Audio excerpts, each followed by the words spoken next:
C'est là qu'on ça rejoint le verset qui dit tu aimeras ton prochain comme toi-même. Donc automatiquement quand tu aimes ton prochain comme toi-même, automatiquement tu te souviens aussi des détenus. Voilà. Amen. Moi, je peux simplement dire que souvent, quand je prie au Seigneur, que je lis la Bible et après je lis ou je ne fais que prier, il me montre toujours un monsieur qui est venu prêcher là où je vais.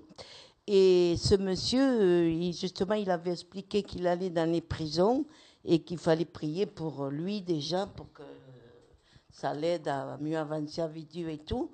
Et c'est vrai que depuis cela, le Seigneur, souvent, je ne dis pas toujours, mais souvent le Seigneur me montre à prier pour ces gens-là qui sont en prison et pour ces pasteurs qui ont un chemin très difficile à suivre pour justement que le Seigneur puisse encore mieux agir avec les prières, parce que plus on prie, plus le Seigneur entend et plus le Seigneur peut avancer avec nous. On voit donc il est vraiment important de porter ces personnes dans notre cœur. Et bien, pour aller vers la fin de notre émission, moi, j'aimerais juste essayer d'avoir votre opinion sur un point.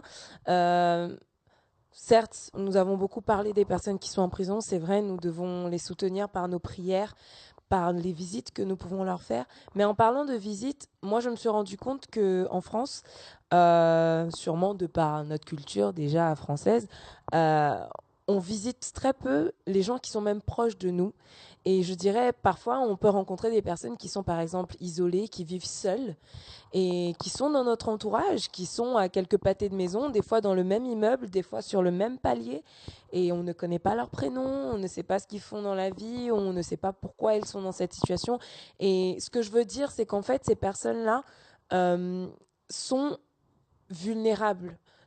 Je m'explique. En tant qu'être humain, nous savons que nous avons besoin d'être entourés, de nous sentir aimés. Et lorsque nous n'avons pas ça, souvent, des pensées telles que des pensées de suicide peuvent venir. L'aigreur aussi peut prendre les cœurs. Des fois, des personnes se retrouvent seules parce qu'elles sont isolées de leur famille. Donc, il y a de la rancœur, beaucoup de choses qu'elles ruminent en elles. Et lorsque le Seigneur nous met en fait dans une situation, je crois que c'est une chose que nous devons comprendre. Partout où le Seigneur nous place, partout nous avons un travail à faire. Et les personnes qui sont isolées sont donc, comme je le disais, vulnérables. Et c'est à nous de comprendre que nous sommes aussi là pour pouvoir être un soutien pour elles et pouvoir leur apporter ce que le Seigneur veut qu'on leur apporte. Je ne sais pas ce que ça peut être. Ça peut être un simple bonjour ou un sourire de temps en temps, un regard ou le fait d'aider à porter les courses ou d'aider à porter la poussette pour rentrer dans la maison. Toutes ces petites choses en fait où on n'a pas forcément besoin de penser « Ah, il faut absolument que je sois spirituel pour que la personne soit touchée par l'amour de Dieu. » Je crois que l'amour de Dieu doit être naturel en nous et qu'on ne doit pas se forcer à le manifester. S'il y a un manque dans nos cœurs, je pense que le plus simple, c'est de demander au Seigneur parce que c'est lui qui le donne. Et s'il y a un manque dans nos cœurs, de demander au Seigneur pourquoi il y a un manque, parce que nous-mêmes avons besoin d'être guéris avant d'aller guérir les autres par l'amour qu'il met en nous. Et je crois que ces choses sont importantes. Je crois aussi qu'il est important d'aller au-delà de notre culture. Je parle pour les Français, parce que peut-être il y en a d'autres pays qui nous suivent, mais je parle pour les Français. Je me suis rendu compte, moi, personnellement, pour avoir vécu en Afrique, que ça n'a vraiment rien à voir et que c'est rare de voir quelqu'un, ne serait-ce qu'à l'arrêt de bus, qui vous dit bonjour et qu'il y a un individualisme, une chose dans laquelle on se renferme et où on n'apprend pas à ne serait-ce que regarder l'autre. Et je crois que c'est important que nous, en tant qu'enfants de Dieu, nous apprenions à sortir de cela, à crier à Dieu pour sortir de cela, pour être sensible à la voix du Seigneur et pour être comme le Seigneur nous demande d'être tout simplement vis-à-vis des personnes qui nous entourent. Donc voilà, est-ce que Loufiane, tu as quelque chose à rajouter? Non, je pense que tout a été dit. Simplement, je bénis le Seigneur par rapport à tout ce qu'il fait et par rapport à votre soutien aussi, par rapport à que ce soit financier, matériel et spirituel. Là, notre projet, c'est simplement d'essayer d'envoyer un bus au niveau du Congo qui va essayer de nous financer notre orphelinat qui se trouve au niveau de Njili. Là, à partir de demain, si Dieu permet, vous allez avoir la vidéo de la mission au niveau de Njili et cela va me permettre en fait d'autofinancer un peu l'orphelinat. tiens aussi les enfants. Par rapport aux parents, on a ramené des bulletins. D'ici la semaine prochaine, par la grâce du Seigneur, l'équipe s'organise. Vous allez recevoir les bulletins de vos enfants que vous parrainez au niveau du Congo. Et tous ces enfants aussi se portent bien par la grâce du Seigneur. On en a 2 qui passent le bac cette année, qui sont rentrés à l'âge de 12 ans. Aujourd'hui, ils ont 18 ans. Il y a un travail aussi qui se fait. Vraiment, bénis le Seigneur. On a besoin de votre soutien. Ce n'est pas facile. Priez pour nous. Et nous voulons, par la grâce du Seigneur, toujours rester et être une voix pour les sans-voix. Parler pour ceux qui ne peuvent pas parler. Et non pas seulement parler, surtout. Il y a un homme de Dieu qui disait, hein, pour finir, le gros mot de l'Église aujourd'hui, c'est parce que l'Église, c'est le corps du Christ. Et ce corps-là, leurs mains et leurs pieds sont amputés. En gros, il n'y a que la bouche.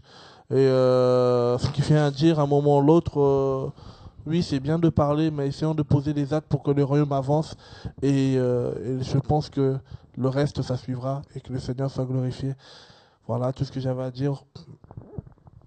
Par rapport aux annonces et aux activités que nous pouvons avoir, bientôt, très bientôt, nous désirons mettre en place une journée qui aura pour grand axe, je dirais, le parrainage, qui est un point important que nous avons dans l'association par rapport à l'orphelinat qui est au Congo, par exemple, ou au partenariat que nous pouvons avoir avec d'autres orphelinats comme celui en Russie, au Burkina Faso, par exemple.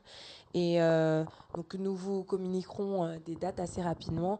Et donc, voilà, on vous invitera, bien sûr. Hein, venez nombreux pour ceux qui pourront. Et donc, voilà. Merci beaucoup pour votre écoute. Merci pour votre fidélité. Et pensez à cette association dans la prière. Au-delà de cette association, pensez à toutes les personnes qui sont démunies, qui ont besoin du Seigneur et qui... Vous savez, moi, personnellement, en lisant la Bible, je me suis rendu compte que le Seigneur, vraiment, quand il marchait sur cette terre, il n'était vraiment pas venu, et il l'a dit lui-même, pour des personnes qui étaient bien portantes. Et souvent, nous oublions cela. Et souvent, nous oublions les personnes en fait qui souffrent. Nous voyons la misère autour de nous tous les jours et des fois, on passe outre. Et je prie en fait que le Seigneur, je prie en me mettant dedans, que le Seigneur apprenne en fait vraiment à toucher nos cœurs pour que nous voyions les choses comme lui. Et que quand on lui dit, Seigneur, je veux être comme toi, je veux que tu sois mon exemple, que nous puissions comprendre aussi que cette part de générosité, de donner sa vie en fait pour les autres, ça fait tout à fait partie du fait de ressembler à Christ. Donc c'est important, je crois, que nous comprenions ces choses-là pour avancer tous ensemble vers le royaume de Dieu. Merci encore pour tout et pour votre écoute. Bonne soirée. À la prochaine émission. On la met quand, la prochaine émission? Le mois prochain?